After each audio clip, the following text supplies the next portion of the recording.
નોમ બનાયું છે એવું તું ટેટસ લેવલ કર ચેક નહીં કરી હકો તમે લ્યા કોઈ ઉમર ટેક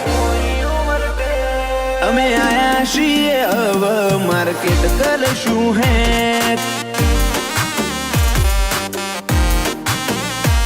હું આવું તણ તાર બદલી દેવો પડે ટ્રેક તમે થોડી રાહ જોજો રિટર્ન કરશું અમે બેક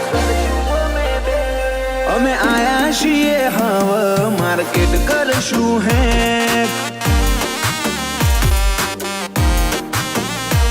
નથી લઈ ફરતા જોડે અમે બંદૂક બેનાડી ઓય તો લ્યા ખાલી લાકડીઓ જ કાફી નથી લઈ ફરતા